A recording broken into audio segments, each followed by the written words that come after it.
మీ కుటుంబ శాంతి, ఆరోగ్యం, ఆర్థిక అభివృద్ధి కోసం రుద్రాక్ష మహాపూజలో తప్పక పాల్గొనండి. ఇప్పుడే నమోదు చేసుకోండి.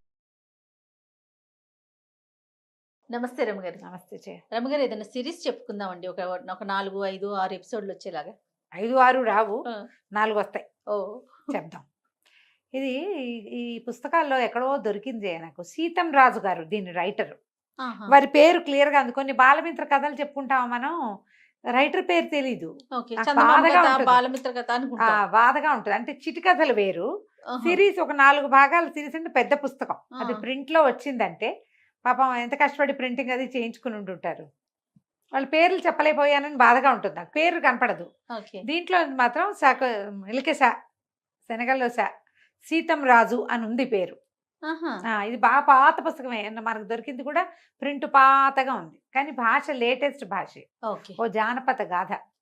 ఒకవేళ ఇది చూసిన వాళ్ళలో ఎవరైనా ఈ సీతం రాజు గారు తెలిస్తే వారికి నాకు కృతజ్ఞతలు తెలియజేయండి.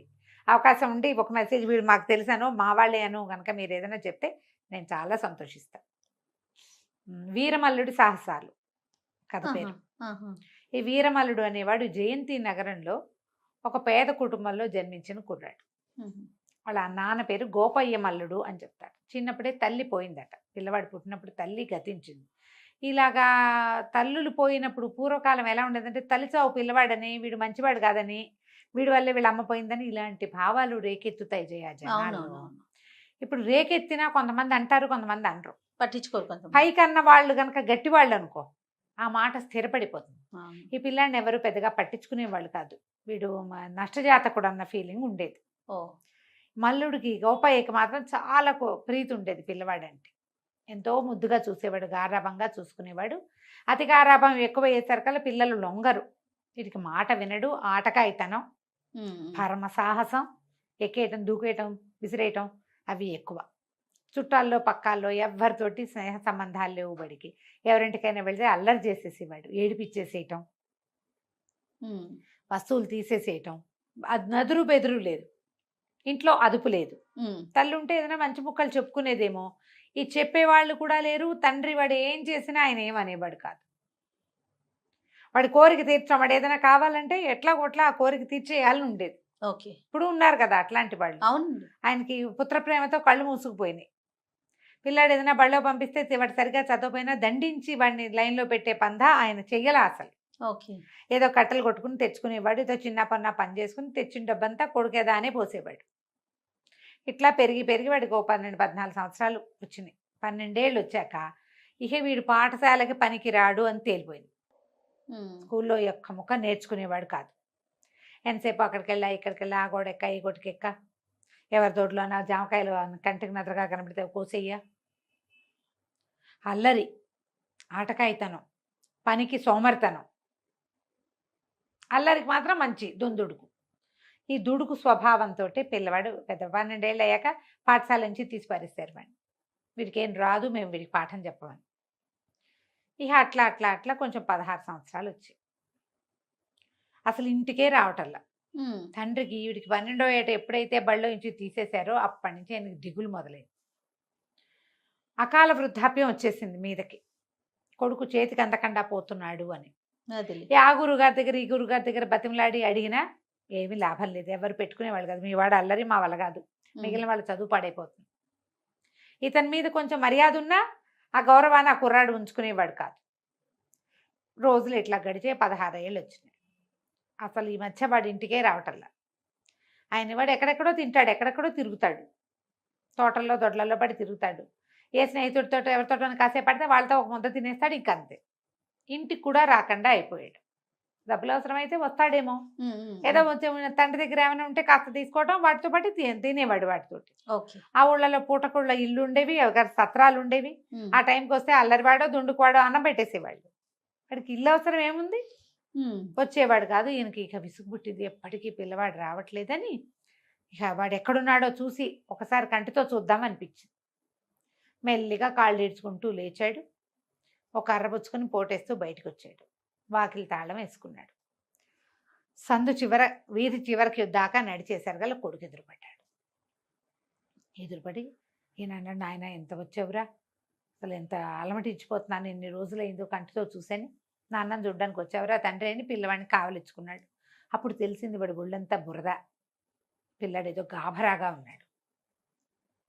నాన్న నాన్న నన్ను ఎక్కడైనా దాచేయాలి, నువ్వు చాలా ప్రమాదం ముంచుకొచ్చేస్తోంది నాన్న, పద పద ఇంటికి వెళ్ళిపోదా అంటే ఆయనేమో కర్రపోటు వేస్తున్నట్టు వాడు గబగబా ఏం నడుస్తాడు, కంగారు పడి ఏమన్నాడు, ఏం జరిగిందిరా నాయన, ఏం జరిగిందిరా అంటే నది ఒడ్డున ఆడుకుంటున్నాం, ఆ యువరాజు జగత్సింహుడు కూడా ఆటకొచ్చాడు, అందరం కలిసి ఆడుతున్నాం, అతను ఓడిపోతే బాగా గేలు చేశాను నేను, నీకు ఆట రాదు పాట రాదు అందరిలోకి వస్తావా, ఏముంది ఆ పిల్లల ఆటకాయకి మాటలు, గేలు చేస్తే అతను నన్ను తనడ మీదకొచ్చాడు, అతన్ని నేను తోసేసారి నదిలో పడిపోయాడు, పడిపోగానే అంగరక్షకులు అవతల నుంచున్నారు, పిల్లాడు ఆడుకుంటాడు, అతను కూడా ఇదే 16-17 ఏళ్ళ వాడు. అంగరక్షకులు పరిగెత్తుకొచ్చి నన్ను పట్టేశారు నాన్న, పట్టుకున్నారు, జగత్సింహుడిని లేవదీశారు, నన్ను పట్టుకుని జైలు వైపుకి తీసుకుపోయారు, చెరసాల్లో పడేయటానికి తీసుకెళ్ళారు. ఎలాగోలా తప్పించుకుని వచ్చేసాను, పదనాన్న నన్ను దాచిపెట్టి అన్నాడు. 4 అడుగులు వేసే లోపల రాజభట్లు వచ్చేసారు, గుర్రాలు వేసుకొచ్చేసారు, అక్కడి నుంచి పిల్లాన్ని పట్టుకుపోయారు. ఇతను అడిగాడు, గోపాయి మల్లుడు ఎందుకు వచ్చారు రాజభట్లు ఇటు రావడానికి కారణం ఏంటంటే, మీ వాడు చేసిన పనే, ఎట్లా తప్పించుకొస్తావు నీ సంగతి చెప్తామని ఇతనికి చేతులకి సంకెళ్ళు వేసేసారు. ఈ వీరమల్లుడికి సంకెళ్ళు వేసేసారు. లాగుతుంటే తండ్రి అడ్డం పడిపోయాడు. కాదు బాబు కాస్త ఆలోచించండి, చిన్నపిల్లాడు అని చెప్పే లోపల వీళ్ళు ఏం చేశారు, కొరడాలతోటి దెబ్బలు కొట్టేశారు పెద్ద ఆయన్ని. అయ్యో, కొట్టేస్తే పడిపోయాడు, ప్రాణం పోయింది. ఎంత దెబ్బ కావాలి, పైగా ఓపికగా లేడు, కొంతకాలంగా సరిగ్గా తింటల్లా పిల్లాడి మీద బెంగతో శుష్కించిపోయినాడు. ఎక్కడ తగలకూడని చోట దెబ్బ తగిలిందో పడిపోయాడు. పడిపోయేసరికి నానా అని పిల్లాడు కేకలు పెట్టి దగ్గరికి వెళ్ళబోతే ఈడ్చేశారు, ఇతన్ని సంఖ్యలు వేసేశారు. వీడు ఇది చేయడానికి కూడా, గొడవ చేయడానికి కూడా పెద్ద అవకాశం లేకుండా పోయింది. ఈ భటుల్లో ఒకడు మంచి భారీగా ఉన్నవాడు కాలుతోటి ఇతని శరీరాన్ని గోపేదమాలుండి పక్కకు తోసేసాడు. అయ్యో, తోసేసి పిల్లాన్ని కుర్రవాడిని ఎత్తి గుర్రం మీద పడేశారు, తీసుకెళ్ళిపోయారు. రాజుగారి దగ్గర ప్రవేశపెడితే జగత్సింహుడు కూడా ఉన్నాడు, నరేంద్ర సింహుడు రాజు, తండ్రి పేరేదో మదన సింహుడు రాజు, జగత్సింహుడు కుమారుడు మంత్రి అంతా సభలో ఉన్నారు. తీసుకెళ్లారు సభలోకి.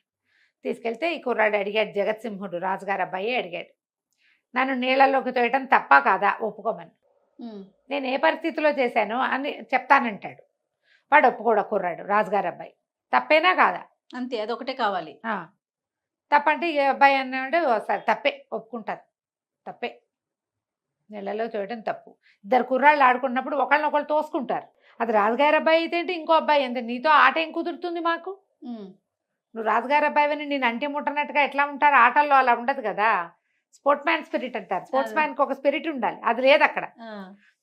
నా తప్పేనన్నాడు. ఎలా తప్పించుకున్నావు అబ్బాయి అని అడిగితే రాజుగారు అడిగితే అబ్బాయి ఏం చెప్పాడంటే, నేను దొంగలకి నాతో పాటు చాలా మందిని అరెస్ట్ చేశారు, అందులో దొంగల ముఠా ఉంది, వాళ్ళకి రొట్టెలు తెచ్చాడు ఒక సైనికుడు, నేను ఇట పొరపాటు జరిగింది నా వల్ల అని చెప్తే ఒక సైనికుడు ఆ రొట్టెల బుట్టలో నన్ను బయటికి తీసుకొచ్చేసాడు, నేను తప్పించుకున్నాను అన్నాడు.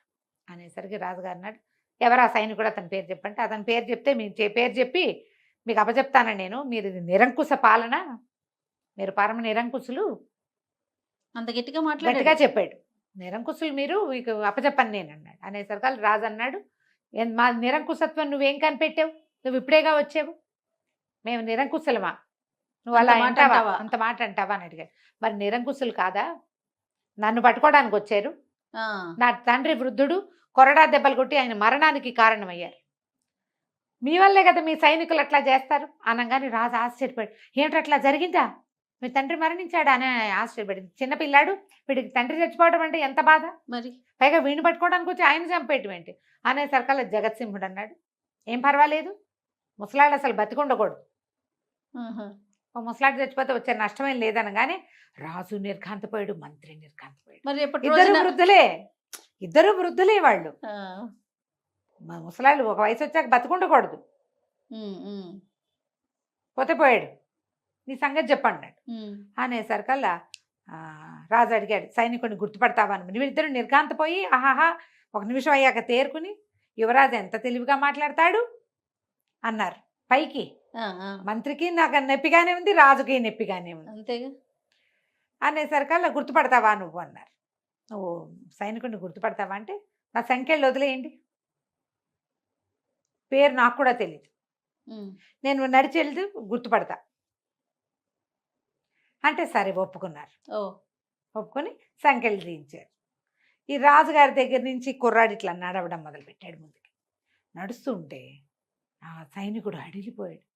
అతను గుర్తుపెట్టేశాడు కుర్రాడిని, అదే కదా. తప్పించాడు కదా, చిన్నపిల్లాడు పాపం అని తప్పించాడు. అయ్యయ్యో. అక్కడ జరిగింది ఏం లేదు, వీడిని చంపేస్తారు వృధాగా అని ఆయన కళ్ళల్లో భయం కనపడింది. అతనికి ఒడ్డున ఒక కైజారు ఉందిట. ఈ కుర్రాడు ఏం చేశాడు, అక్కడ దాకా నడిచి వీరమల్లుడు అతని బొడ్లోంచి కైజారు లాగి రయ్యమని వెనక్కి తిరిగి రాజుగారి మీదకి విసిరేశాడు. ఆ, సభంతా హాహాకారాలు చేసే లోపల రాజుగారి జబ్బలో గుచ్చుకుంది అది.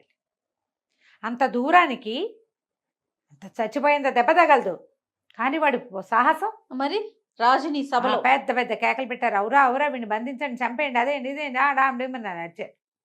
అరిచేసరికల్లా కుర్రాడు అన్నాడు, ఎందుకు వృద్ధులు బతికుండకూడదు, మీ నాన్న వృద్ధుడేగా, నువ్వేగా చెప్పావు ఇప్పుడు ఉమ్, ఉమ్, ఉమ్. వృద్ధులు బతికుండకూడదని చెప్పావు కదా, ఒక వృద్ధుడు ఆ వృద్ధుడు పోయాడు, ఈ వృద్ధుడు కూడా పోతాడు అనేసరికల్లా మంత్రి గారు ఎవరో కేకలేశారు, అబ్బాయి నువ్వు సంభాళించుకో, అట్లా చేయక మాట్లాడకూడదు, యువరాజు చెప్పిందే కదా చేశాను.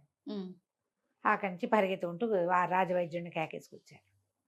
ఈ కుర్రాడు జగత్సింహుడు పరిగెత్తుకుంటూ వెళ్ళి ఆ కత్తి ఆ గుచ్చుకుని ఇట్లా రాసుకుపోయింది, బాగా నాటికి పదునుగా వెళ్ళలా, తగిలింది కానీ ఉమ్, ఉమ్, ఉమ్. నెత్తురు గారుతుంటే పరిగెత్తుకుంటూ తండ్రి భుజం మీద చేయి పెట్టి గట్టిగా అదుము పెట్టుకున్నాడు. క్షమించండి నాన్నగారు, నేను మాట్లాడిన మాట వల్ల మీకు ఇలా జరిగింది అంటే నేను అన్నాడు, ఏమిటి నీ ఉద్దేశం అని అడిగాడు. మీరన్న మాటే, ఉమ్. ఒక నెత్తురు చొక్కొస్తే ఇంత కష్టం కలిగింది కదా, నా తండ్రి వృద్ధుడిని చంపేశారు వృధాగా, ఒట్టి పుణ్యానికి 4 వాక్యాలు చెప్పి విచారణకి తీసుకెళ్తామంటే సరిపోయేది, దుఃఖించేవాడంతే, చచ్చిపోయేవాడు కాదు కదా. ఆయన రాజు మెల్లిగా లోపల నుంచి తొలగ తీసుకుని నిన్ను వదిలిపెట్టేస్తాను, యువరాజు జగత్సింహుడికి అంగరక్షకుడుగా ఉండు, నువ్వు నీకు ఇంత సాహసం ఉంది అనేసరికి తెల్లబోయాడు పిల్లాడు.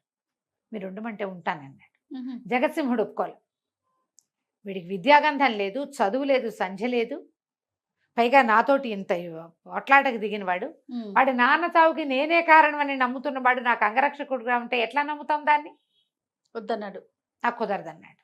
కుదరదంటే రాజు అన్నాడు, నీకు కుదరకపోతే ఈ కుర్రాడిని నేను పంపించేస్తా, ఉమ్.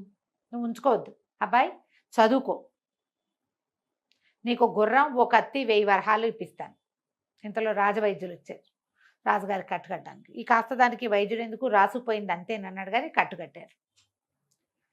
మంత్రికి యువరాజుకి సుతరాము ఇష్టం లేదు కుర్రాన్ని పంపటం, వాడిని ఇక్కడే ఉంచి చిన్న శిక్ష అయినా వేయాలని మంత్రి గారికి, కాదు వాడిని జైల్లోనే పడేయాలని కొడుక్కి ఉమ్. ఉన్నది. కానీ ఇక రాజు మాట కాదని లేకపోయారు. పైగా సభలో రాజుగారు లేచి వచ్చి కుర్రాడు భుజాలు తట్టాడు, పరమ సాహసివి నువ్వు, దీనికి సరైన రుజుమార్గం ఉండాలి, ఎక్కడైనా చదువుకో, నీకు విద్యాగంధం ఉండాలి, ఉమ్. మాట్లాడగలవు, ధైర్యం ఉంది నీకు, సభాపిరికివి కాదు, చదువుకుంటే ఇవన్నీ ఈ లక్షణాలన్నీ నీకు మంచి వాసికెక్కుతాయి నాయనా, మంచి గుణగణాలు పెరుగుతాయి నీకు, చదువుకో అని చెప్పి రాజుగారి ఆజ్ఞ చొప్పున ఓ గుర్రం, ఓ కత్తి, ఒక 1000 వరహాలు ఇచ్చాడు. వీరమల్లుడికి ఓ గుర్రం, ఓ కత్తి, ఓ 1000 నాణేలు ఇచ్చాడు, వరహాలు రాజుగారు. ఇచ్చి పంపించాడు. ఇవి పుచ్చుకున్న బయలుదేరాడు. వెళ్తుంటే ఒక దొంగల గుంపు ఆ పక్క నుంచి వెళ్తున్నారు, వీడిని అటకాయించారు. ఉమ్. అటకాయించి ఏమున్నాయో అవి తీసి అక్కడ పెట్టమంటే వీడేం చెప్పంటే నా దగ్గర ఏమున్నాయి, ఇగో ఇలా ఇలా జరిగింది, రాజుగారు 1000 వరహాలు ఇచ్చారు, గుర్రం, కత్తి మొత్తం వాళ్ళు ఇచ్చింది. చెప్పేశాడు. 1000 వరహాలు తీసుకోండి, నేనేం చేయలేను వాటితో, కావాలంటే తీసుకోండి, గుర్రం, కత్తి మాత్రం వదిలిపెట్టండి అని చెప్పాడు. ఉమ్. వాళ్ళు కూడా చిన్న పిల్లాడు, వాటి దగ్గర ఏముంటుంది, ఉన్నది ఇచ్చేస్తానన్నాడు. ఇంకేముంది, బట్టలు మట్టి కట్టుకుపోయి, మొహం మాసిపోయి, కళ్ళనీళ్ళ చారికలు మొహం నిండా ఏడ్చి మొత్తుకుంటున్నాడు నాన్న చచ్చిపోయాడని. సరే 1000 వరహాలు తీసుకున్నారు. మరి ఆపిన వాడి దగ్గర తీసుకోవాల్సిందే, దొంగల పద్ధతి అది. వదిలేశారు. ఉమ్. ఆ గుర్రం ఎక్కి, వాడికి ఏం పెద్ద స్వారీ రాదు, పాడు రాదు, ఒక మాదిరిగా వచ్చు, కాకపోతే వాడు ఏంటంటే క్విక్గా నేర్చుకునే పిల్లాడు, చదువు మీద శ్రద్ధ పెట్టక రాలా వాడికి. పిల్లలు బైకులు నేర్చేసుకోరు ఫ్రెండ్స్ దగ్గర, వాళ్ళ ఇళ్లలో బైకులు ఉండక్కర్ల, గుర్రసవారి ఇలాగా అలాగే వీడికి కూడా వచ్చు కొంత. గుర్రం తోలుకుంటూ మెల్లిగా వచ్చి తండ్రి తనకు ఎక్కడ కనపడ్డాడో, ఎక్కడ తండ్రి మరణించాడో అక్కడికి వెతుక్కున్నాడు. వాళ్ళు సైనికులు పక్కకు తోశారు కదా, ఒక పొద పక్కకి పడి ఉన్నాడు తండ్రి. బోరుమని ఏడిచాడు నాన్నని చూసి. పిల్లాడు ఏడుస్తూ ఉంటే కొంచెం చీకటి పడుతోంది, ఇంకా రాత్రి అవల, సాయంకాలం అయింది. అక్కడక్కడ చెదురుమదురుగా మనుషులు కనపడతారు కానీ వీడి ప్రవర్తన ఎవ్వరికీ నచ్చదు. పిల్లాడు అల్లరి పిల్లాడు, తండ్రి పట్ల విలువ లేదు, గౌరవం లేదు, మర్యాద లేదు. 16 ఏళ్ల పిల్లాడికి ఉండాల్సిన హ్యూమన్ రిలేషన్ ఏది వాడికి లేదు. ఎవ్వరు వాడి దగ్గరికి రాలేదు. ప్రథమోడు అంటుకుంటే అంటుకుపోతారు, అంతే కదా ఇంకా. అంతేగా. అయితే ఏడుస్తూ కూర్చున్నాడు, ఏం చేయాలో తెలియలేదు. సరే నాన్నని శ్మశానాన్ని తీసుకెళ్దాం అనుకున్నాడు. లేవదీసి గుర్రం మీద వేయలేకపోయాడు. 16 ఏళ్ల పిల్లాడే కదా, వాడికి బలశాలైన వాడు చిన్నపిల్ల, ఎత్తలేకపోయాడే. ఎత్తాడు, గుర్రం మీదకి ఎక్కించలేకపోయాడు. అయ్యో, ఏం చెయ్యాలో తెలియలే. ఈ లోపల దండుగా ఏదో శబ్దం వినపడితే వీడిని ఎవరైతే దొంగలు వీడి దగ్గర 1000 నాణేలు తీసేసుకున్నారో వాళ్ళు ఆ పక్కకి వేగంగా వెళ్తున్నారు. వీడు ఏం చేశాడు, ఆ నాన్న శవాన్ని దింపేసి పరిగెత్తుకుంటూ వెళ్ళి వాళ్ళకి చేతులు అడ్డం పెట్టి కేకలు పెట్టాడు.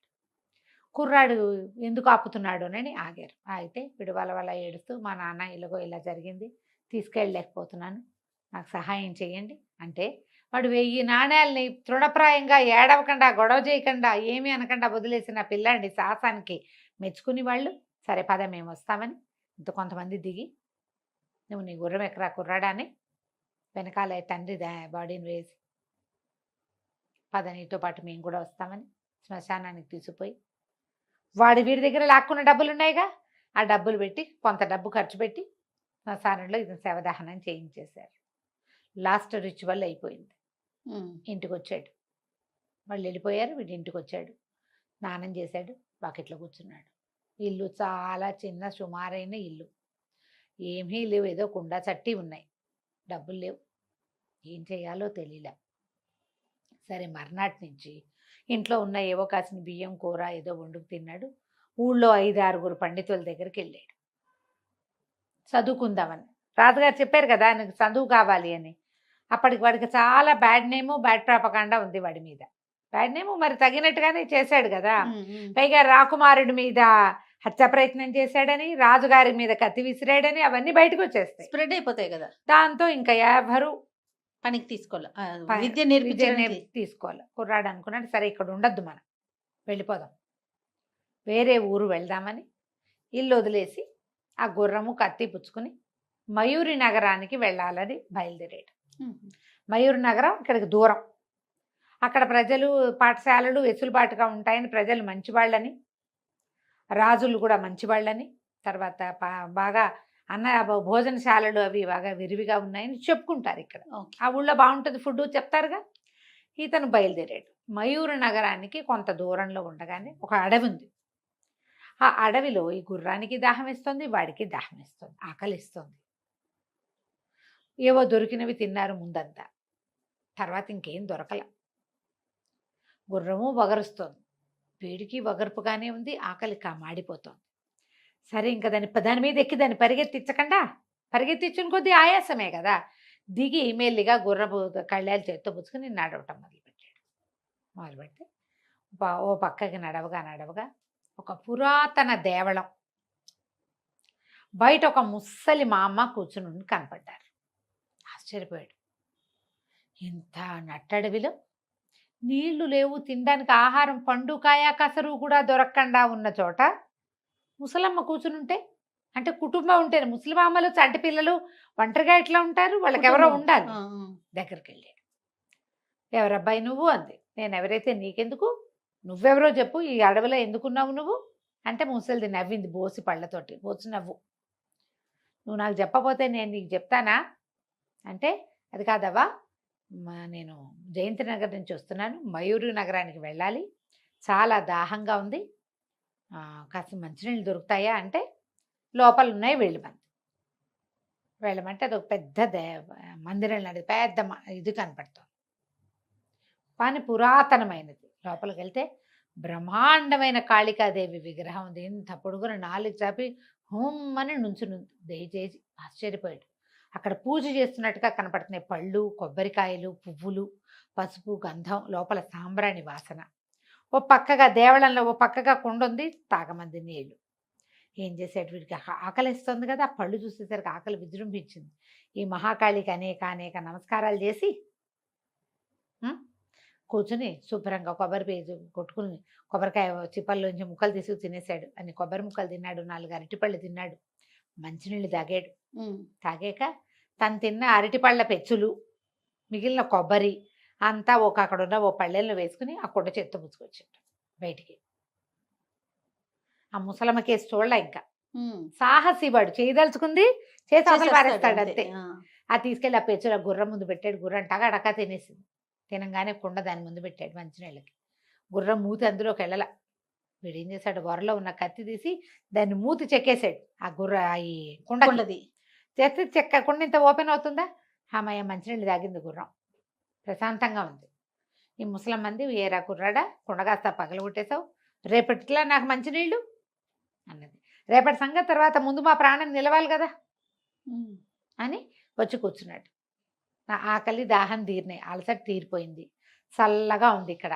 ఇప్పుడు చెప్పు నీ సంగతి ఏంటి, నువ్వెవరు అంటే, నేను ఈ మయూర్ నగరం రాజుగారి కూతుర్ని.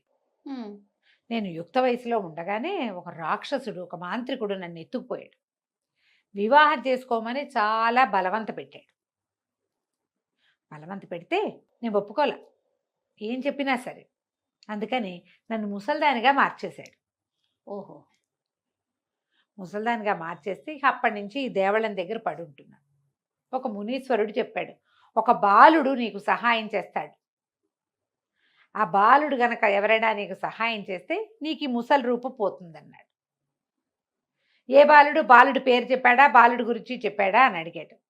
చెప్పలా, ఒక బాలుడు అన్నాడు అంతే అని చెప్పేసరికల్లా, నేను చేస్తా అవ్వా నీకు సహాయం, నీకేం కావాలంటే అది చేస్తా అంటే పక్కపక్క నవ్వింది. చిన్నపిల్లాడివి, నువ్వేం చేస్తావని. నీకు బాలుడు సహాయం చేయాలని మునీశ్వరుడు చెప్పాడు కదా, నేనే అనుకో, నాకేం ముందు వెనక లేదు, ఏదైనా చేస్తా నేను. నీకే మంచినీళ్ళు ఇచ్చావు, లోపల శుభ్రంగా అన్నీ తిన్నా, 2 పూటల వరకు ఇబ్బంది లేదు, ఇక్కడ ఉంటా, నీకు చెప్పు నీకేం సహాయం చేయాలి అంటే. వికాసిని అని ఒక మణి ఉంది. ఆ మణి ఎక్కడుంటుంది, ఈ దేవ ఆలయంలో ఒక పెద్ద రాతి బండ ఉంది, దాన్ని కదపాలి. దాని వెనకాల మెట్లు ఉంటాయి, ఆ మెట్ల నుంచి కిందకి దిగాలి. కింద ఒక భైరవి ఉంది, ఇక్కడ ఎవరిని, మహాకాళి ఉంది, కింద భైరవి విగ్రహం ఉంది. ఆ భైరవి పాదాల దగ్గర వికాసి మణి ఉంది, వికాసిని. ఆ మణి తెచ్చి నా నుదుటికి తగిలిస్తే నా ముసలి రూపు పోయి పడుచు రూపు వస్తుంది. బాగుందిగా. కుర్రాడు అన్నాడు, అంతేగా అన్నాడు మల్లుడు. ఇంతే కదా, నేను చేస్తా, నేను ఏదైనా చేయగలను, కనీసం ప్రయత్నం చేస్తాను చూడు. నేను మయూర్ నగరం వెళ్తాను, నువ్వు రాజుగారి అమ్మాయివి కదా, నీ రూపం మార్చి నేను తీసుకెళ్ళి అక్కడ దింపుతాను అంటే, సరే పద నాకు చూపించదు ఎక్కడుందో చూపించన్నాడు. ముసలమ్మ, అవ్వ, కుర్రవాడు బయలుదేరారు. ఈ పెద్దగా ఉన్న మహాకాళి విగ్రహం వెనకాల గోడకి పెద్ద బండ పెట్టుంది. కుర్రాడు మళ్ళీ మహాకాళి దగ్గర ఆగి ఆవిడకి అనేక నమస్కారాలు చేసి బోల్సేపు దండం పెట్టుకుని శ్రద్ధగా వచ్చాడు వెనక్కి. ఆ బండ తోయటానికి ట్రై చేస్తున్నాడు. చేస్తుంటే ఎప్పటికీ కదలటలేదు. నా ఒకడి వల్ల కాదేమో అనిపించింది. ఈ అవ్వేం చేసింది, వీడిని దాటుకుని అవతలకి వెళ్ళి అక్కడ ఒక పిడి లాంటిది ఇట్లా లాగంగానే తెరుచుకుంది. ఓకే, తెరుచుకునేసరికల్లా అప్పుడు సడన్గా జరిగిందనుకో, మనం ఇట్లా దోస్తున్నాము, ఎవరైనా అది లాగారనుకో, అది లాగారు ఇది వచ్చింది అనిపించదు. ఒక క్షణం మనం తోసినందుకే వెళ్ళింది అనుకుంటాం. కిందకి వెనక్కి లోపలికి ఇట్లా మెట్లు కనపడి కుర్రాడు ఉత్సాహంగా దిగేశాడు. లోపలికి దిగుతూ ఉండగా వెనకాల నుంచి ఈ అవ్వ ఒక్క ఉదుటున మహాకాళి వైపుకి తిరిగి, మహాకాళి ఈ రోజుతో ఈ బాలకుడితో 100 మంది బాలకులతో అయిపోయారు, ఇక నువ్వు నా కోరిక తీర్చవలసిందే అని చెప్పి ఆ పిడి లాగేసింది. తలుపు మూసుకుపోయింది. వీడికి కదా అర్థమైంది అప్పటికి. అంటే 100 మంది బాలకులు ఇందులోకి వెళ్ళారు, నేను 100వ వాణ్ణి. వెనక్కి తిరిగితే ఇక తలుపు ఓపెన్ అవ్వాల. ఇప్పటికి 99 మంది అయిపోయారు, వీడు 100వ వాడు. అర్థం కాలేదు ఏం చేయాలి. సరే కత్తి ఉంది, బయట గుర్రం ఉంది, మనం ఉన్నాం. ఆ కత్తి పుచ్చుకుని మెల్లిగా కిందకి నడవటం మొదలుపెట్టాడు. అంతా జారుగా అలా ఉంది. లోపలికి కిందకి వెళ్తుంటే ఇట్లా తిరుగుతోంది రోడ్డు, అది ఆ దారి. కిందకు చూస్తే ఆ కింద పెద్ద భైరవి విగ్రహం ఉంది. బయట ఎంత మహాకాళి ఉందో అంత భైరవి. ఈమె తన్ని మోసం చేసింది అన్నది తెలిసిపోయింది. ఇంతలో ఒక చిన్న ఆడపిల్ల కంఠం వినపడింది. వీరుడా, అవ్వదంతా మోసం, నీ వెనకాలే ఉంది, జాగ్రత్తగా ఉండు.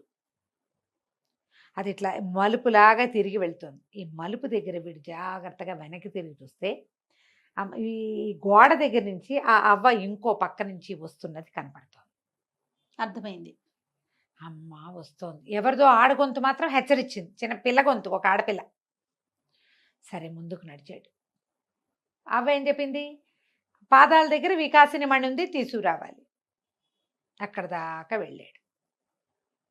భైరవి బ్రహ్మాండంగా ఉంది విగ్రహం, ధగలాడిపోతోంది. కిందంతా దీపాలు దివ్యలు బోల్డన్ ఉన్నాయి. మామూలుగా వచ్చిన వాళ్ళకి ఏమి తెలుస్తుంది, కిందకి వెళ్ళిపోయి అక్కడ ఏమీ లేదు వెళ్ళి ఇది చేయటం. 2-3 భీకరాకారాలు మీదకి వచ్చినాయి. వీడేం చేశాడు, జై మహాకాళి అని కతిపెట్టి కొట్టేశాడు. వాడు భయపడలా. మామూలుగా భయపడి మొహానికి చేతులు అడ్డం పెట్టుకుంటే దొరికేస్తారు. అవును. వాళ్ళే తీసుకెళ్ళి వీడిని ఆ భైరవ విగ్రహం దగ్గర పడేసేవాడు. వీడికి భయం లేదు, తెంపర్తనం. కత్తి పెట్టి ఏడాపెడా కొట్టేశాడు. పైగా వాడటం వచ్చిన వాడి వాడకం వేరు, వాడకం రాని వాడి పిచ్చవాడకం ఇంకో రకంగా ఉంటుంది. ఎడాపెడా దూసేసాడు, పద్ధతి ప్రకారం కాదు, ఎక్కడ తగిలిందో కూడా చూసుకోకుండా కొట్టేశాడు అనమాట. ఆ 2 భీకరాకారాలు కీచుమని శబ్దాలు చేస్తూ పారిపోయింది. పిరికితనమే వాళ్ళ ఆయుధం, అవతల వాడి భయమే వాళ్ళ బలం, అంతే. ఈ అవ్వ ఆశ్చర్యం, ఊరిని పిట్టలా ఉన్నాడు చిన్నపిల్లాడు, వీడు బాగానే కొట్టాడే అనుకుంది. వీడు వెళ్ళి భైరవికి ఎదురుగుండా నుంచున్నాడు. పాదాల దగ్గర ఏం కనిపించట్లా, వెతకాలి అనమాట. సరే చూస్తున్నాడు వెనక నుంచి అవ్వ ఎంత దూరం వచ్చింది అని. తను ఇటు ఉంగితే ఆ ఒక్క గంతులో ఇటు వచ్చేయగలదు, కనపడుతోంది. సరే పక్కకే చూసుకుంటూ ఆ జేజి ముందు భైరవి ఎదురుగుండా వెళ్ళి ఇట్లా మోకాళ్ళ మీద ఊని వంగాడు. ఓకే. వెతకడానికైనా నమస్కారం చేయటానికైనా వంగాలుగా పాదం మోకాళ్ళ మీదకి వెళ్ళాలి, దగ్గర కూర్చుని వెతకాలి కదా. వంగేసరికల్లా ఆ పక్కన ఒక గొడ్డలు ఉంది. ఈ అవ్వ రూపంలో ఉన్న ఆ రాక్షసుడు, ఒక రాక్షసుడు అనమాట. వాడు ఒక్క దూకులో వచ్చి ఆ గొడ్డలు తీసి ఈ కుర్రాన్ని నరికిపోయింది. వీడు చూసుకుంటున్నాడు, చూసుకోకుండా ముందుకే చూస్తే తెలియదు. అవునవును. ఎప్పుడు దూకుతుందా అని చూస్తున్నాడు. గొడ్డల మీద కూడా వాడి దృష్టి పడింది. వాడేం చేశాడు, పక్కకు దొర్లేసాడు. ఓకే. ఆ వేటు పడే టైంకి ఇది అవతలకి వెళ్ళిపోయి ఈ వేటు ఈ గొడ్డలి నేలలో దిగిపోయింది. పుర్ర రైమని లేచి నుంచున్నాడు. వాడు చెట్లెక్కి గోళ్ళెక్కి గొటికలెక్కి అలవాటు ఉన్నవాడు, మామూలు పిల్లాడు కాదు కదా, తుంటది వాడు. అమితలాఘవంగా ఉంది వాడు ఒళ్ళు. పక్కకు దొల్లేసాడు, నేలలో గొడ్డలు ఇరుక్కుపోయింది. ఈ అవ్వ ఈ గొడ్డలు పైకి పెనుగులాడుతుంటే కుర్రాడేం చేశాడు, ఆహా మీకేనా ముసల్దానివి, నీకేంటి తెలివితేటలుంటే కుర్రాడిని నాకెంత ఉండాలని ఈ రాక్షసుల్ని కొట్టాడు. కత్తి తీసి పెట్టమని ఒక దెబ్బ కొట్టేశాడు. ఒకటే దెబ్బ కొట్టేసరికల్లా పక్కకు పడిపోయింది అవ్వ.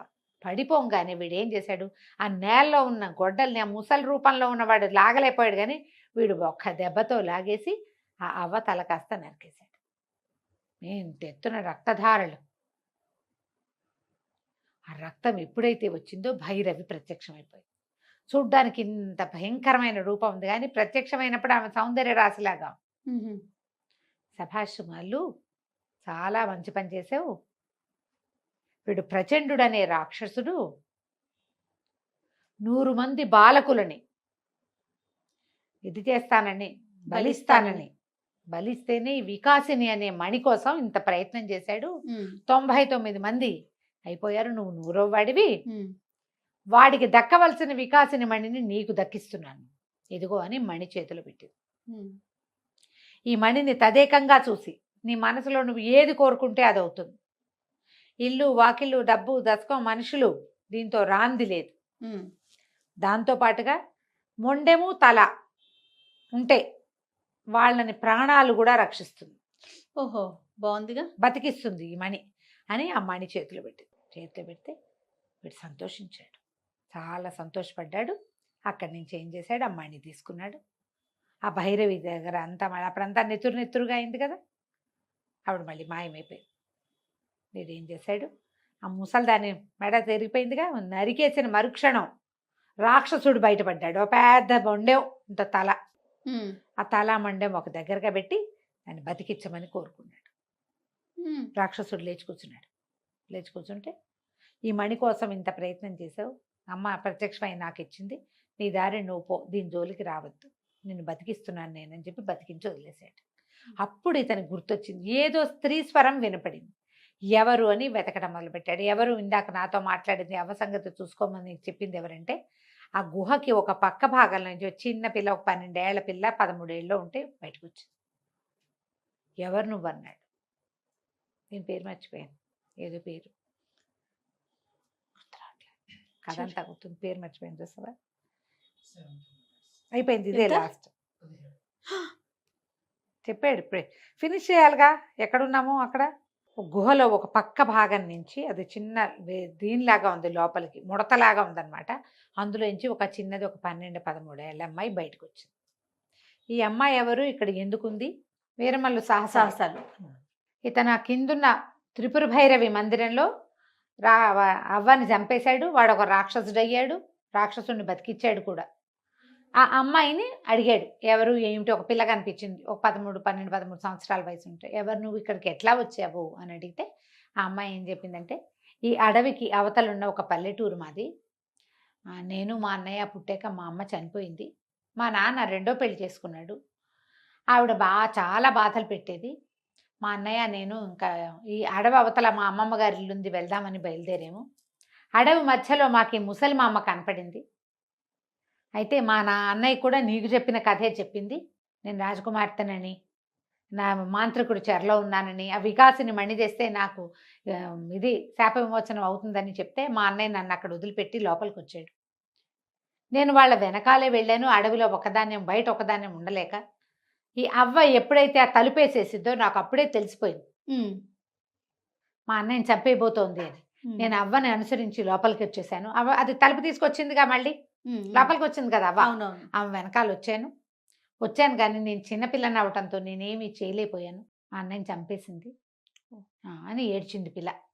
చాలా కాలమైంది, నేను ఇక్కడే ఉండిపోయాను, బయటకు వచ్చే మార్గం తెలియలేదు, ఏం లేదు, లోపలే ఆహారం దొరుకుతుంది, లోపల చాలా పెద్ద ప్లేస్ అది, నేను ఇక్కడే ఉన్నాను అప్పటి నుంచి ఏడుస్తూ ఏం చేయలేక అని చెప్పింది. చెప్పేసరికల్లా ఈ అబ్బాయి అన్నాడు, అయ్యో మీ అన్నయ్య శరీరం ఉండుంటుంది కదా, తల మొండెం గుర్తుపడతావా, నేను అతన్ని బతికిస్తానంటే, పిల్ల ఏడ్చింది, ఎంతకాలమో అయిపోయింది, ఈ పాడి ఎప్పుడో నశించిపోయింది శరీరం అని చాలా దుఃఖపడింది. సరే ఇతను ఏం చేశాడు, మళ్ళీ ఆ వికాసిని మణిని పట్టుకుని ఆ త్రిపుర భైరవి దగ్గరికి వెళ్ళి అమ్మవారిని ప్రార్థించాడు. ప్రార్థిస్తే అమ్మ మళ్ళీ ప్రత్యక్షమైంది. ఏం కావాలి నాయన, అమ్మ నాకు పండితుణ్ణి కావాలి, నేను పాండిత్యం కావాలి, పాండిత్యం లేక చదువు లేక నేను పారిపోయి నా ప్రాంతం నుంచి బయటకు వచ్చేసాను. ఒక పండితుడి దగ్గర చదువుకునేందుకు కూడా వీడికి ఏం అవకాశం లేదు, ఎవరి దగ్గర వీడిని చేర్చుకోవాలి, వీడు అల్లరి చిల్లరి వాడని. వీడు బుద్ధిమంతుడే, వాడికి అదొక రకమైన టెంపర్తనం ఉంది, దాన్ని సరి చేయలేకపోయాడు తండ్రి. ఆటిజం కిట్టారమ్మ గారు, ఇక ఏమనుకోవాలో మరి. వాడు ఒక హైపర్ యాక్టివ్, హైపర్ యాక్టివ్, వాడికి తెలివి ఉంది, వాడు చురుగ్గా నేర్చుకుంటాడు, కానీ ఏంటంటే దాన్ని సరైన దారిలో పెట్టాల. జయ ఇట్లా కనపడరా మనకి, చాలా మంది కనిపిస్తున్నారండి, వాడికి ఊళ్ళంత తెలివి ఉంటుంది, వాడికి దారి సరైంది దొరక్క ఇలా అడదిడ్డంగా ఉంటారు, తెలివితేటలు ఉంటాయి, వాడికి కుదురులేదు ప్రధానంగా, అంతే. తండ్రి ఆ దారిలో పెట్టడానికి ప్రయత్నం చేయలే, ఒకడే కొడుకు ఏకపుత్రుడు అవటము, భార్య లేకపోవటము, అతనికి ఆ రకమైన ధోరణి లేకపోవటము, వాడి గారాబంతో చెయ్యలే. చేసుంటే వీడు కొంత దారిలో పడేవాడు. అడిగేసరికల్లా అమ్మవారు ఏం చేసిందట, తన చేతిలో ఉన్న ఘంటంతో వీడి నాలిక చాపని నాలిక మీద బీజాక్షరాలు రాసింది. వాడికి ఎంతో తెలివి వచ్చేసి చదువంతా వచ్చేసింది, అన్ని సకల విద్యలు కరతలామలకం అయిపోయింది.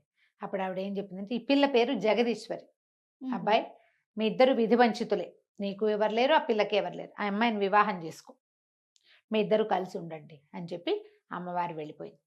ఇతను ఏం చేశాడు, అమ్మవారి సన్నిధిలో రకరకాల మానవ కంకాళాలు, పుర్రెలు గిర్రెలు ఉన్నాయి, వికాసిని మణి సహాయంతో దేవాలయం అంతా శుభ్రం చేసేసాడు. మణిని కోరింది కోరిక తీరుస్తుంది అంతే కదా, కదా. మొత్తం క్లీన్ అయిపోయింది. అక్కడి నుంచి బయటకు వచ్చి దేవాలయం చక్కగా భవ్యమైన దేవాలయం నిర్మాణం జరగాలి. ఇట్లా గుహలాగా ఉంది కదా, దాన్ని మొత్తం పెద్ద గుడిలాగా చేశారు. ముందు కాళికాదేవి ఉంటుంది, వెనక త్రిపుర భైరవి. అక్కడి నుంచి ఒక పూజారిని సృష్టించాడు ఈ మణి సహాయంతో. అంటే కొత్త మనిషిని పుట్టించడం కాదు, ఆ అడవి చుట్టుపక్కల ఉన్న బ్రాహ్మడు ఎవడో ఇక్కడికి వచ్చేలాగా చేశాడు అనమాట. దేవాలయంలో నిత్యము ధూపదీప నైవేద్యాలు కుదిరేలాగా ఏర్పరిచాడు. అక్కడి నుంచి గుర్రం ఎక్కి ఈ పిల్లని ఎక్కించుకుని వెళ్ళడం మొదలుపెట్టాడు. ఎక్కడికో వేరే చోటకి వెళ్దాం అనుకున్నాడు, మయూర నగరానికి వెళ్దాం అనుకున్నాడు. ఆ వెళ్తూ ఉంటే ఏమైంది, అతనికి అర్థం కాల, మనం ఎటు వెళ్తున్నావు, ఇప్పుడు ఏం చేయాలి మనం అని ఈ గుర్రాన్ని అడిగాడు. నీకు ఎటు తోస్తే, ఏది మంచిదని తోస్తే ఆ వైపుకి వెళ్ళిపో అని చెప్పగానే గుర్రం వాయువేగ మనోవేగాలతో పరిగెత్తడం మొదలుపెట్టింది. పరిగెత్తేసరికి అది ఎందుకు పరిగెడుతోందంటే ఈ వికాసిని మణిని బేర్ చేయటం వల్ల అనమాట. సరైన దారి దానికి తెలిసింది. ఆ పరిగెడుతూ ఉంటే ఒక ఆవిడ ఎవరో ఎదురొచ్చింది వీళ్ళకి, కేకలు పెట్టి చేతులు ఊపుతుంది. గుర్రం ఆగింది. ఆగేసరికి కుర్రాడు అడిగాడు, మనవాడు వీరమల్లుడు, అమ్మా ఎవరు మీరు, ఏమిటంటే మా భర్త ప్రాణాపాయ స్థితిలో ఉన్నాడు నాయన, వైద్య సహాయం కావాలి, చుట్టుపక్కల ఎవరు లేరు, కొంచెం దూరంలో ఉన్నారు, ఏదన్నా సహాయం చేయి బాబు, భర్త మరణించేలాగా ఉన్నా. అంటే ఆవిడ ఒక బ్రాహ్మణ స్త్రీ. సరే వీడన్నాడు, అమ్మా నేను తన దగ్గర ఉన్న వికాసిని మణి సహాయంతో బతికించగలను అనుకుని మా గుర్రం ఎక్కండి, మీ ఇంటి దారి చెప్పండి, నేనే బతికించగలుగుతాను, నేనే ప్రయత్నం చేస్తా వైద్య సహాయానికి అని గుర్రం ఎక్కించుకున్నాడు. ముగ్గురు కలిసి, ఆ పిల్ల, ఆ జగదీశ్వరి, వీరమల్లుడు, ఆ ఎదురొచ్చిన బ్రాహ్మణ ప్రౌఢ స్త్రీ, ముగ్గురు కలిసి గుర్రం ఎక్కి వెళ్ళారు. ఆయన ప్రాణాపాయ స్థితిలో ఉన్నాడు. సరే ఈ వికాసిని మణిని అతని గుండెల మీద పెట్టి ఈయనకు ఆరోగ్యం చేకూరాలి, ప్రాణాపాయ స్థితి నుంచి తప్పించుకోవాలని దండం పెట్టుకునేసరికి ఆయన మామూలుగా అయిపోయాడు. స్పృహ వచ్చేసింది. లేచి కూర్చున్నాడు. ఎవరినైనా మహానుభావుడు ధన్వంతరివి నన్ను నువ్వు బతికించావంటే, కాదండి నేను ఒక మామూలు కుర్రవాడిని, నాకు అమ్మవారి అవకాశం ఇచ్చింది అని చెప్పాడు. చెప్పి ఎందుకు మీకు ఇంత అనారోగ్యం చేసింది, మీ ఊళ్ళో వైద్యులు లేరా, ఇది లేరా అని అడిగేసరికల్లా ఆయన భార్య అంది, అయ్యా వైద్యానికి ఏముంది, దిగులతోటే నా భర్తకు అనారోగ్యం పట్టుకుంది, అవమాన భారం సహించలేక ఇట్లా అయ్యాడు అన్నది.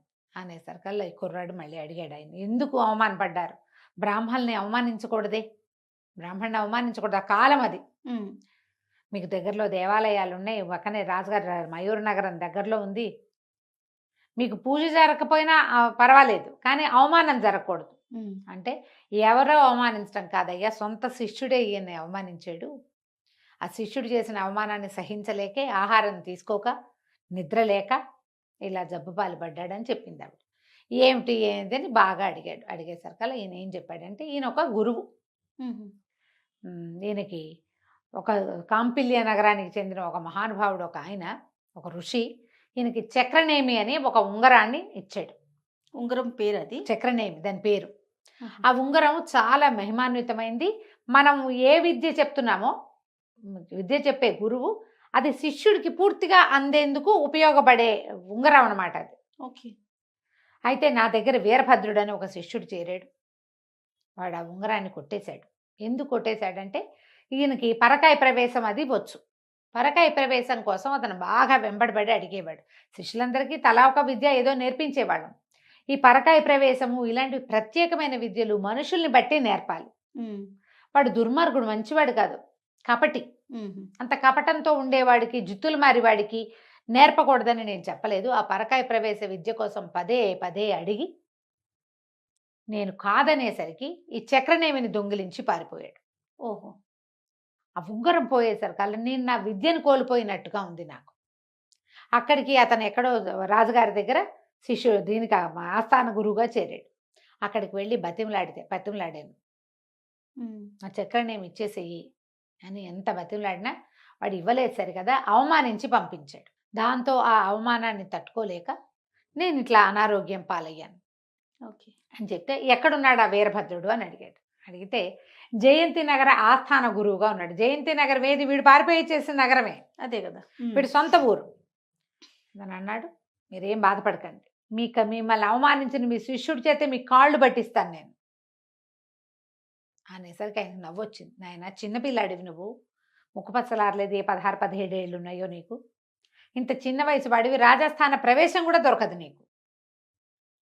పైగా జయంతి నగరపు రాజకుమారుడు మహాపొగరుబోతని పేరు. రాజుగారు మంచివాడే, రాకుమారుడు చాలా పొగరబోతు. వీడికి తెలుసు ఆల్రెడీ రాకుమారుడు పొగరబోతన ముసలాడు బతకూడదని చెప్పింది, అవన్నీ వాడికి తెలుసు కదా. ఇతను అన్నాడు, మన వీరమల్లుడు, మీరు ఏమీ ఆలోచించద్దు గురుదేవ, మీరు మీ అన్ని విద్యలు మీ దగ్గరకు వచ్చేస్తాయి, మీ చక్రనేమి మీ దగ్గరకు వస్తుంది. మిమ్మల్ని అవమానించిన మీ శిష్యుడు మీ కాళ్ళు పట్టుకునేలాగా నేను చేయగలను, నేను చెప్పినట్టు చెయ్యండి చాలన్నాడు. సరే ఆయన ఒప్పుకున్నాడు. ఆయన పక్కకి తీసుకెళ్ళి ఏం చెయ్యాలో చెప్పాడు. తర్వాత ఏమైంది, అక్కడి నుంచి రంగం మారింది. జయంతి నగరపు కోట దగ్గర ఒక అమ్మాయి ఒక గుడ్డి గుర్రం, ఒక ఒంటి కన్ను గుర్రం, గుడ్డి గుర్రం అని చెప్పకూడదు, ఒంటి కన్ను గుర్రం, కంటికి ఒక కట్టు కట్టేసింది. ఒక కన్ను కట్టేసి ఉన్న ఒక గుర్రాన్ని పట్టుకుని ఒక 13, 14 ఏళ్ళ ఆడపిల్ల ఒకటి కోటలోకి వెళ్ళడానికి వెళ్తోంది. ప్రయత్నం చేస్తుంటే వీళ్ళు ఒప్పుకోవటల్లా. కోటలోకి వెళ్ళడానికి కుదరదు, కొత్త వాహనాలకి ప్రవేశం లేదు, ఆడపిల్లలకి ప్రవేశం ఉండదు, నువ్వు వెళ్ళడానికి వీలు లేదంటే ఆ పిల్ల వాళ్ళతోటి గొడవ పడుతుండగా జయంతి నగర రాజకుమారుడు, ఈ పిల్ల గొడవ పడుతోంది, గుర్రాన్ని లోపల తీసుకెళ్తాను, నేను లోపలికి వెళ్ళాలని. అయితే అదే సమయానికి జగత్సింహుడు, ఈ మన జయంతి రాజకుమారుడు అక్కడికి వచ్చాడు. ఎవరు ఏమిటి అని అడిగాడు. అడిగితే ఈ అమ్మాయింది, జయంతి నగరంలో బోళ్ళంతమంది పండితులు ఉన్నారట, నేను పండితులతోటి తలపడ్డానికి వచ్చా అనేసరికల్లా అతను అన్నాడు, ఏమి నువ్వు ఆడపిల్లవి, చిన్నపిల్లవి, నువ్వే పెడతావా అన్నాడు. వాళ్ళందరినీ ఓడిచేస్తానండి, నేను అందరినీ ఓడించగలను, పైగా ఈ నగర రాజకుమారుడు ఉన్నట్ట మహాపొగరబోతుట, ఆయన ముక్కు కూడా తాడేయటానికే వచ్చానండి అనగానే ఆ సైనికులు హడిలిపోయారు. ఈయనే కదా, ఈ పిల్లని ఏం చేస్తాడో ఇతనని. అతను అన్నాడు, ఏమిటి నీకెవరు చెప్పారన్నాడు. నాకు చాలా తెలుసండి, నేను ఏ విద్యలో అయినా ఓడించగలను అనేసరికి, మరి నువ్వు ఓడిపోతేనో అన్నాడు. నేను ఓడిపోతే మీరు ఏది చెప్తే అది చేస్తా, మీరు ఓడిపోతేనో అని. సరే నువ్వు చెప్పింది చేస్తాను అన్నాడు. నేను మిమ్మల్ని నమ్మను,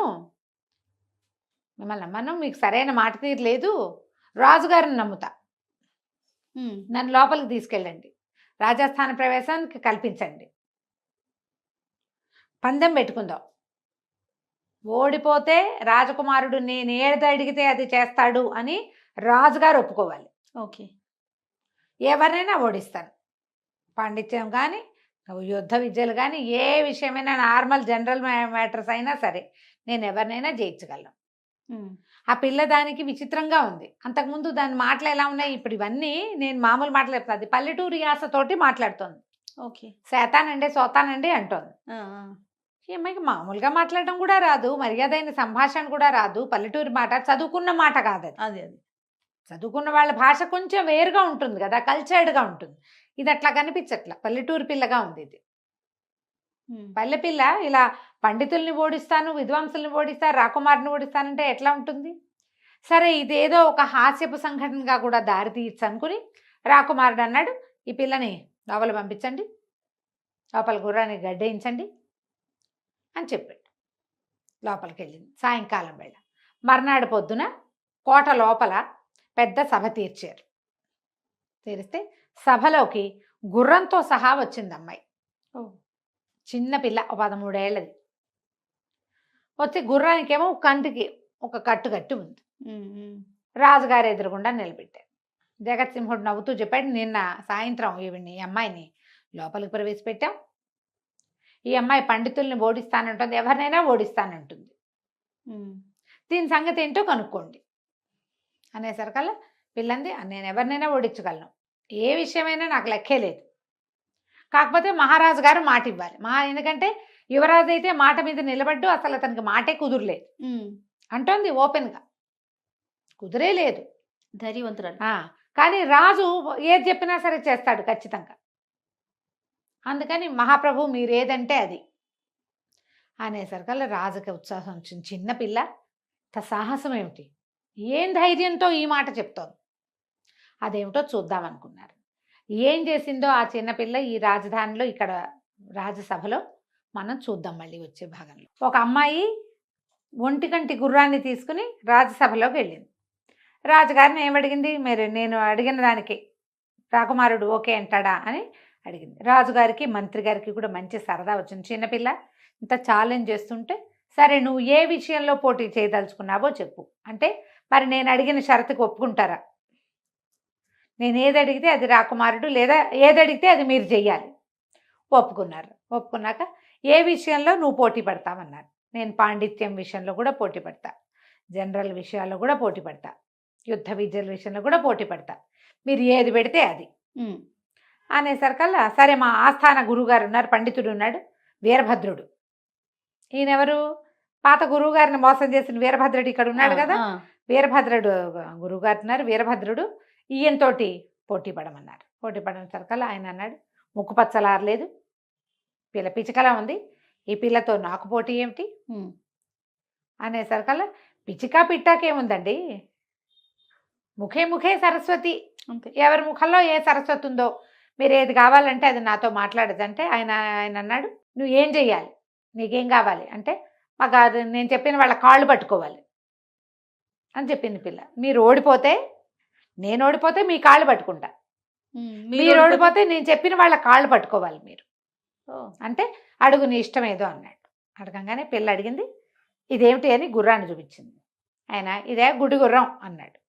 అనగానే పిల్లంది, గుడ్డి గుర్రం ఏమిటి, ఒక కన్ను ఉంది దీనికి, ఒక కన్ను ఉంటే గుడ్డి అంటావా, రెండో కంటికి కట్టేశాము, ఓ కన్ను కనపడుతుంది గుర్రానికి, అదేమవుతుంది, ఒంటి కంటి గుర్రం అనాలి, గుడ్డి గుర్రం అనకూడదు, మీరు పప్పులో కాలేశారు, మామూలు వాక్యం కూడా మాట్లాడలేరు, మీకు పెద్ద పాండిత్యం అనేసింది. మీకు పెద్ద పాండిత్యం ఏముంది, మామూలు విషయం, గుర్రానికి రెండు కళ్ళకి గంతలు కట్టి ఉంటే పోనీ, దానికి కళ్ళే కనపట్లేదు, అది ఎటు నడుస్తుందో అంటే పోనీ గుడ్డి, ఓ కన్ను కట్టేస్తుందంటే రెండో కన్ను కనపడుతుందనే కాదు అర్థం, సింపుల్ విషయం కనపడేది కూడా అర్థం చేసుకోలేరా మీరు అనేసరికల్లా ఆయన కొద్దిగా దెబ్బతిన్నట్టు అయిపోయాడు ఆయన. సరే ఏవైనా జంతువులు ఎగురుతాయా మీకు తెలుసా, లోకంలో పక్షులు ఎగురుతాయి కదా, జంతువులు మనుషులు కూడా ఎగరగలరు మీకు తెలుసా. ఈయన అన్నాడు, అట్లా ఎగరవు, భగవంతుడు పక్షులకు మాత్రమే రెక్కలు పెట్టాడు, పక్షిది కాకపోయినా గబ్బిలం కూడా ఎగురుతుంది అంతే తప్ప ఇక ఏ జంతువు ఎగరదు. ఇదో అని గుర్రాన్ని చూపించింది. గుర్రం ఎట్లా ఎగురుతుంది అన్నాడు. మీరు చెప్పేది తప్పు, గుర్రం ఎగురుతుంది, నా గుర్రాన్ని ఎగిరిస్తాను నేనంది పిల్ల. అని చూస్తూ ఉన్నారు. ఈ లోపల ఆ గుడ్డికి ఒంటికంటికి కట్టుకట్టున్న గుర్రము ఒక్కసారి ఇట్లా రెక్కలు అల్లార్చి పైకి ఎగిరింది. చుట్టూతా తిరిగి వచ్చింది సభాభవనం అంతా. వీళ్ళంతా ఇట్లా అని నిర్ఘాంతపోయి చూస్తూ ఉండిపోయారు. గుర్రం ఎగురుతోంది అంటే లోకంలో నీకు తెలిసిందే విషయం కాదు, నాకు తెలియంది ఏదో ఉండుండొచ్చని నువ్వు ఒప్పుకోవాలిగా. అనగానే గుర్రం కిందకి దిగింది, ఓడిపోయాడు. ఏం లేదు, సింపుల్ పాయింట్. ఇప్పుడు ఆయన నిర్ఘాంతపోయాడు, లేచి నిలబడ్డాడు. మా గుర్రం కాళ్ళు పట్టుకోండి మీరు. గుర్రం కాళ్ళు పట్టుకోండి అంటే ఏముంది పెద్ద, అది గాడిదైతే ఏదో సిగ్గుపడాలి. ఆ వీరభద్రయ్య గారు వదం గారు లేచొచ్చి గుర్రం దగ్గర కాళ్ళ దగ్గర వంగి దండం పెట్టబోయాడు. గుర్రం కాళ్ళ దగ్గర కూర్చోండి అని చెప్పింది పిల్ల. కూర్చున్నాడు. అప్పుడు ఇది అడిగింది, ఇప్పుడు ఎవరు నాతో యుద్ధం చేస్తారు, ఇప్పుడు నాతోటి ఎవరు పోటీ పడతారు. ఇప్పుడు ఇంకెవరున్నారు, జగత్సింహుడు ఉన్నాడు. ఆయన బోళ్ళంత కత్తి కటార్లు అవి ఇవి నేర్చుకున్నాడు. ఇంతకుముందు ఆ కుర్రాడిని వీరమల్లుని నీకు అంగరక్షకుడుగా పెడతాను తండ్రి అంటే, నాకు బోళ్ళంత సాహసిని, నేను బోళ్ళని యుద్ధాలు వచ్చు, యుద్ధ విద్యలు వచ్చు, నాకు వీడికేమొచ్చు, శాస్త్రం లేదు, వీడి పాడు లేదు అన్నాడు కదా, నాకు వచ్చు నేను చేస్తానన్నాడు. కానీ నువ్వు ఆడపిల్లవి, అమ్మాయితోటి నేను శాస్త్ర పరీక్షకి దిగను, యుద్ధం చెయ్యను స్త్రీలతోటి, నా నియమం అనేసరికి పిల్లంది, మీకు సరి జోడిని ఇంకోటి తీసుకొస్తాను, నేను సరిపడేవాడిని తెస్తాను, వాడితో చెయ్యి యుద్ధం అనేసరికల్లా ఆలోచించారు. ఇప్పుడు పిల్ల వచ్చింది, ఒక గుర్రంతో అమ్మాయి వచ్చింది, దానికి పట్టుమని 13 ఏళ్ళు లేవు. ఆ గుర్రం ఏమో మాయ గుర్రం వల్లే ఉంది, రెక్కలు వేసుకుని ఎగిరింది యూనికార్న్ లాగా.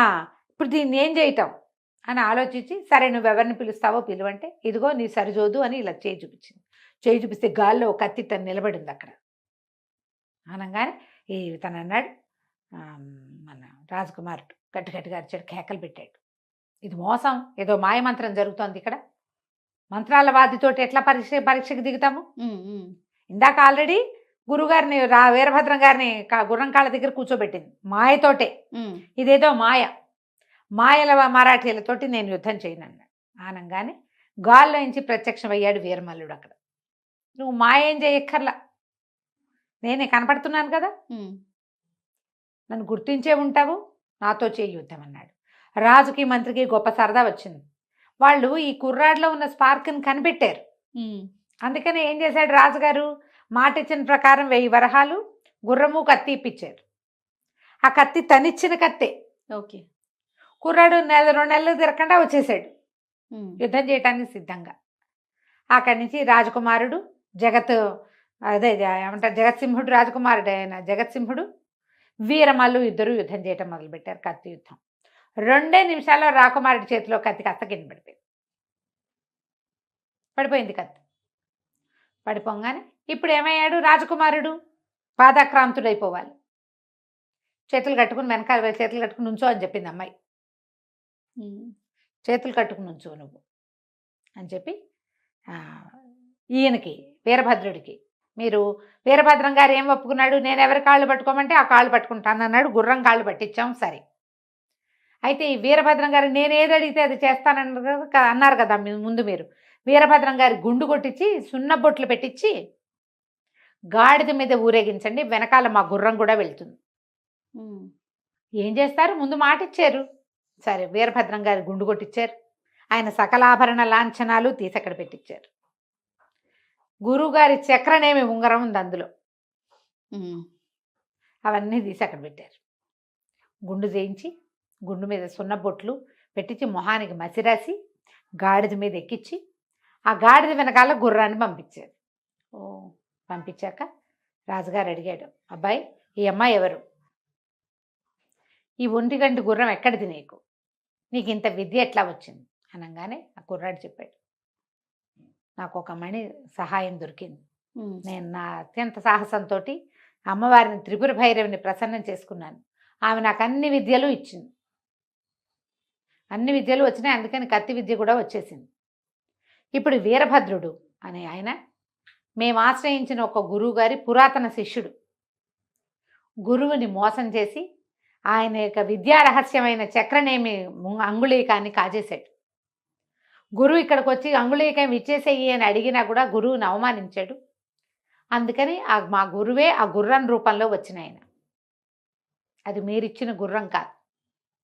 ఆయన పక్కదోవ పట్టించడానికే దానికి ఒక కన్ను కట్టేశాం. పక్కదోవ పడతారు ఎవరైనా, అంతేగా.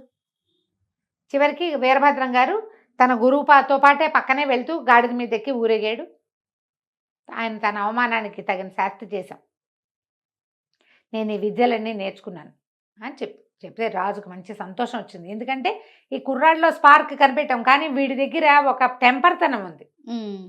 ఈ రాజకుమార్తె ఈ పిల్ల ఏమంది, జగదీశ్వరి, 13 ఏళ్ల వయసున్న పిల్ల, ఈ పిల్ల జగదీశ్వరి ఏమంది, రాజకుమారుడు ఓడిపోయాడు కాబట్టి ఈ రాజ్యం మా వాడికి ఇవ్వాలి, ఓకే, గెలిచిన వాడికి ఇవ్వాలి కదా అనగానే రాజు లేచి నిలబడ్డాడు. కానీ వీడు ఒప్పుకోలే. వీరమల్లి, వద్దు, నాకు రాజ్యం అక్కర్లేదు, నన్ను ఆ రోజు అవమానించారు. ఆటల్లో ఒక పిల్లవాడు 2వ వాడిని తోసేస్తే వాడికి ఇంత కఠినమైన శిక్ష విధించక్కర్లా, వాడి తండ్రి మరణానికి కారణం కావక్కర్లా, వాడి తండ్రి మరణాన్ని అపహాస్యం చెయ్యక్కర్లా, వృద్ధులు బతికుండకూడదనేటువంటి ఒక వాక్యాన్ని అనక్కర్లేదు. అవన్నీ అన్నందుకు నేను సభలో రాకుమారుని ఓడించదలుచుకున్నా, అంతేగాని నేను రాజకుమారుడి కంటే ఎక్కువని కాదు. అతను తన పద్ధతి మార్చుకుంటే నేను అంగరక్షకుడుగా ఉండటానికి సిద్ధంగా ఉన్నాను. నా దగ్గరున్న విద్యలతో ఈ రాజ్యాన్ని రక్షిస్తాను. నేను విద్యకి వినయం కావాలి. వీడికి ఒరిజినల్గా వినయశీలి కాదు అతను. కానీ ఎప్పుడైతే గురువు గారి దగ్గరికి వెళ్ళాడో, ఆ గురువు అనారోగ్యంతో ఉన్న గురువు దగ్గర మాట్లాడిన మాటలతోటి అతను తెలుసుకున్నాడు, నాకు ఏదైనా విద్య వస్తే వచ్చని రెచ్చిపోకూడదు, అది శాస్తి జరుగుతుంది ఏదో ఒక రోజు. అది విద్య కలిగిన వాడు ఎంతలో ఉండాలో అంతలో ఉండి తీరాలి. నా అంతవాడు లేడంటే నిన్ను మించిన వాడు తాడింది అనేవాడు ఉంటే ఇంకొకడు వస్తాడు వాడు తలకాయ తన్నేవాడు. అందుకని నేను వినయాన్ని అవలంబిస్తాను. రాజకుమారుడు తన తప్పు ఒప్పుకుంటే చాలు, ఇంకేం అక్కర్లేదు నాకు అన్నాడు. అనగానే ఆ జగత్సింహుడు కబుక్కను ముందుకొచ్చి వీరమల్లు చేతులు పుచ్చుకున్నాడు. బాల్య చాపల్యం నీకెంతుందో నాకు కూడా అంతే ఉంది. చాపల్యంతో, తర్వాత నా తండ్రి రాజు నేను రాకుమారిని అన్న అహంకారంతో, ఇంత- నేను నీ పట్ల సరిగ్గా ప్రవర్తించలేదు, నా ప్రవర్తన మార్చుకుంటాను, ఈ పాఠం చాలు నాకు, ఉమ్. నువ్వు మన రాజ్యంలోనే ఉండు, నాకు అంగరక్షకుడుగానే ఉండు, ఎప్పటికీ నువ్వు నాతోటే ఉండు అని బాగా ప్రేమగా అడిగాడు. అడగంగానే ఒప్పుకున్నారు. సభకులందరూ చప్పట్లు కొట్టారు. రాజకుమారుడు అంతవాడు దిగి ఇంకొద్ది రోజుల్లో రాజు కాబోయేవాడు, తనంతట తను నన్ను క్షమించు అని సభలో చెప్పినందుకు అందరూ సంతోషించారు. ఎంత వినయశీలయ్యాడు ఉమ్. కదా. ఒక మంచి వాసన వచ్చే వస్తువుని సాధారణ వస్తువు పక్కన పెడితే ఆ వస్తువు కూడా ఆ వాసన పట్టుకుంటుంది. వినయము, మంచితనము, స్నేహము, ప్రేమ పక్క వాళ్ళని మారుస్తాయి. అలాంటి వాళ్ళని మనతో ఉంచుకోవాలి ఎప్పుడు కూడా. ఉమ్. రాజు ఎంతో సంతోషించి ఈ పిల్ల పేరు కనుక్కుని, జగదీశ్వరి పేరు, మీకు ఇద్దరికి ఏమిటి, ఎక్కడి నుంచి తీసుకొచ్చావు ఏంటి అన్నీ అడిగి, ఈ మొత్తం ఈ అమ్మాయిని అమ్మవారు వివాహం చేసుకోమందని తెలిసి వీళ్ళిద్దరికీ వివాహం చేసి ఆ స్థానంలోనే అట్టుపెట్టుకున్నాడు. దీంతో వీరమల్లుడి సాహసం కథ పూర్తయింది. కథ కంచికి మనం ఇంటికి. చాలా చాలా బాగుంది రమ్మగారు. నమస్తే. నమస్తే.